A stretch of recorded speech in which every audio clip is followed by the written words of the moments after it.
Hello everyone, it's been a very long time. Today we're planting tea. We have a bit of sunshine. It's the monsoon, so this is a beautifully uncharacteristic moment right here. Soon there will come a time when we won't see the sun for many days and the wind will howl. But today the sun is shining. It's a perfect time to plant tea. It's got to be planted when the rains have started so that we don't have to wander around watering these hundreds of saplings. So let me tell you what's happened so far. I've bought 900 saplings from a place a few hundred kilometers away. There's the sapling. So that's taken about a year to develop into something that's 2 foot tall, and now they're going to go into the ground. So I've got my wonderful Aminichechi, Chamanatan and Ajish doing that.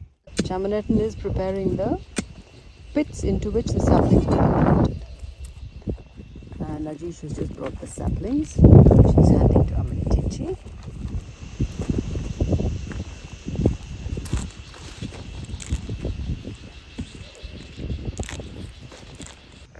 So that's the sapling that's going to be planted.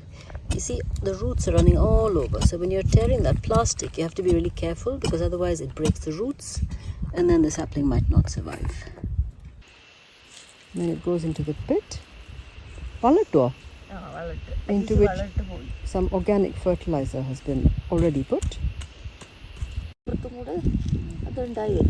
that tiny little protrusion she showed you, that should not go under the soil. That needs to stay up above. That's the original piece of wood from which it was grafted or grown, whatever the word is. And then she's put a stake next to it. The reason for staking them is because there are some big winds coming. The monsoon is a very brutally windy season. So these little guys need a bit of help just holding on so that the roots don't kind of go that way and then the plant dies. And this is what we'll use to tie the plants to the stake. That's the bark, look.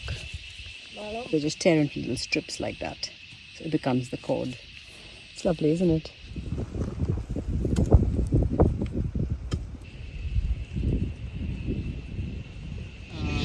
The men will go in to dig the holes, to dig the pits for the saplings and to prepare the stakes. And the women do the planting and the putting of the fertilizer. Chechi, on the other hand, says that actually that may be the way it's done quite often, but she's not averse to digging holes and making stakes, and she says she's seen men who also do the planting of the saplings and the putting of the fertilizer.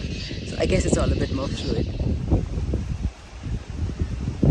That thick tree line you see is actually forest, and right next to it is our land, and these are the tea plants that were already there. They were just very long and leggy, so we've trimmed them down and now we've started harvesting tea, so we take it off to market to sell. And here is the new bit of planting we're doing.